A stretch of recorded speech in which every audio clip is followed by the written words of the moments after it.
Hello friends, welcome to my channel. आपका बहुत बहुत स्वागत है इस चैनल पर। आज का वीडियो उन स्टूडेंट्स के लिए है जो कि 11th 12th के साइंस के स्टूडेंट हैं और बी फार्मा करना चाहते हैं। तो आज हम इस वीडियो में पूरी जानकारी देखेंगे कि बी फार्मा क्या है, बी फार्मा के लिए एलिजिबिलिटी क्या होती है, यानी कि क्या पात्रता है इसको करने के लिए, इसका एडमिशन कैसे होगा, एडमिशन प्रोसेस क्या है, फ़ीस कितनी देनी होगी साल भर की, बी फार्मा करने के लिए परीक्षा की तैयारी कैसे करनी होगी, बी फार्मा के बाद जॉब के क्या ऑप्शन है, बी फार्मा में क्या क्या स्कोप है जॉब के, इस पर ऑलरेडी एक वीडियो बना हुआ है, नीचे डिस्क्रिप्शन में इसका लिंक दे दूँगी, तो आप इसको ज़रूर देखिएगा। तो आइए देखते हैं आज का वीडियो। अब हम देखेंगे कि बी फार्मा क्या है। तो फ्रेंड्स, बी फार्मा 4 साल का एक डिग्री कोर्स है। इसका फुल फॉर्म होता है बैचलर ऑफ फार्मेसी, जो कि 4 साल का होता है। इस फार्मेसी का मतलब होता है ड्रग या दवाई से संबंधित जानकारी प्राप्त करना। इसमें कौन सी दवाई कैसे लेनी है, किस डिसीज़ के लिए है और कौन सी दवाई किस क्लास में आती है, ये सारी जानकारियाँ पढ़ी जाती है और फार्मासिस्ट को पता होता है। फार्मेसी कोर्स के अंतर्गत बहुत सारे कोर्स आते हैं, बी फार्मा, एम फार्मा, इसके बाद पीएचडी कर सकते हैं। इसमें जॉब की बात करें तो इसमें गवर्नमेंट व प्राइवेट दोनों सेक्टर में बहुत सारी जॉब अवेलेबल हैं। अब हम ये देखते हैं कि बी फार्मा के लिए एलिजिबिलिटी यानी कि क्या पात्रता होनी चाहिए। तो फ्रेंड्स, बी फार्मा करने के लिए मिनिमम क्वालिफ़िकेशन 12th पास होना चाहिए और यह जो मिनिमम एज है वो 17 होनी चाहिए। 17 से 20 तक आपकी एज होना चाहिए। फिजिक्स, केमिस्ट्री और बायो या मैथ्स होना चाहिए।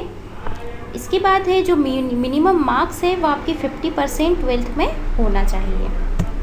अब हम बात करते हैं कॉलेज की फ़ीस की। फ्रेंड्स, की कॉलेज की फ़ीस कितनी देनी होगी। फ्रेंड्स, साल भर की जो फ़ीस है वो 60,000 से लेकर 90,000 तक होगी आपकी फ़ीस। ये कॉलेज के ऊपर डिपेंड करेगा, कॉलेज के हिसाब से अलग अलग होती है फ़ीस। अगर आप किसी स्टेट गवर्नमेंट के कॉलेज में अगर एडमिशन लेते हैं परीक्षा पास करके, तो आपको सरकारी कॉलेज में बहुत ही कम फ़ीस देनी होती है और जो इसमें स्कॉलरशिप बेस पर भी एडमिशन हो जाता है। आजकल तो प्राइवेट कॉलेज में भी स्कॉलरशिप बेस पर एडमिशन होता है। इसके बाद कॉलेज की जो ग्रेड होती है उस पर प्राइवेट कॉलेज में फ़ीस डिपेंड करती है। कॉलेज जैसे ए ग्रेड का है, एनबीए अप्रूवल है, मतलब कि नेशनल बोर्ड एक्रेडिटेशन अगर अप्रूवल है तो उसकी फ़ीस ज़्यादा होती है। इसके बाद है जो कॉलेजेस के कुछ अप्रूवल होते हैं जो कि बहुत ज़रूरी होते हैं। AICTE अप्रूवल होता है, PCI अप्रूवल होता है यानी कि फार्मेसी काउंसिल ऑफ इंडिया। इसके बाद NBA अप्रूवल भी होता है आजकल, जो कि ए ग्रेड के कॉलेज को मिलता है और इसके कारण इसकी फ़ीस भी बढ़ जाती है। अब हम बात करते हैं कि बी फार्मा का एडमिशन कैसे होगा। तो जनरली जो विद्यार्थी हैं वो 12वीं की परीक्षा पूरी करके इसका आवेदन करते हैं और जो एडमिशन है वो विभिन्न प्रकार से होता है। गवर्नमेंट जो कॉलेज हैं वो अपने खुद की भी एग्ज़ाम लेते हैं और स्टेट लेवल पर भी इनकी एग्ज़ाम कराई जाती है। इसके बाद अलग अलग कॉलेज अपनी अलग अलग तरीके से एडमिशन प्रोसेस करते हैं, कुछ एग्ज़ाम लेते हैं, कुछ डायरेक्ट एडमिशन भी करते हैं कॉलेजेस। बी फार्मा के लिए एक बड़ा एंट्रेंस एग्ज़ाम होता है, उसका नाम होता है BITSAT, जो कि मैंने लिखा हुआ है यहाँ पर। इसके बाद है जो अगर आपका एडमिशन आप एंट्रेंस एग्ज़ाम नहीं दे पाए हैं तो कुछ कॉलेजेस 12th के मेरिट लिस्ट के हिसाब से भी एडमिशन देते हैं। इसके बाद है कुछ राज्यों में जो प्रमुख परीक्षाएं होती हैं वो यहाँ पर मैंने दी हुई हैं। इसके बाद कुछ popular B pharmacy entrance test होते हैं, जैसे कि MHT-CET महाराष्ट्र एंट्रेंस टेस्ट होता है, BHUB एंट्रेंस एग्ज़ाम होती है, गोवा कॉमन एंट्रेंस टेस्ट होता है। अब बात आती है कि एंट्रेंस एग्ज़ाम की तैयारी कैसे करें। तो फ्रेंड्स, एंट्रेंस एग्ज़ाम से संबंधित किताबें आपको बाज़ार में बहुत आसानी से मिल जाएगी। पहले आप उस किताब को ख़रीद लें और बिल्कुल अच्छे तरीके से हल कर लें। आपको 11वीं और 12वीं के कॉन्सेप्ट अगर आपके क्लियर हैं तो उसी पर आपके सारे क्वेश्चन आएंगे और किताब को हल करने के बाद आप उस परीक्षा से संबंधित जो भी पुराने इसमें क्वेश्चन पेपर्स होंगे उनको अच्छे से हल कर लें, तो आपको पूरी इसकी एग्ज़ाम की जानकारी मिल जाएगी।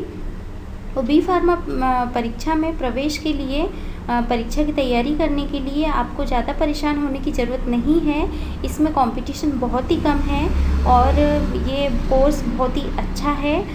मतलब बहुत ही इसमें करियर के ऑप्शन है। आपको तैयारी करने के लिए जो बुक होगी आपकी वही काफ़ी होगी, जिससे आपका आसानी से सिलेक्शन हो जाएगा।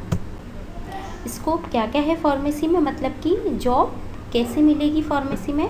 तो फ्रेंड्स, जो फार्मेसी है बी फार्मा करने के बाद आपको सरकारी और प्राइवेट दोनों ही जगह अच्छी जॉब के ऑप्शन हैं, अच्छी जॉब मिल जाती है।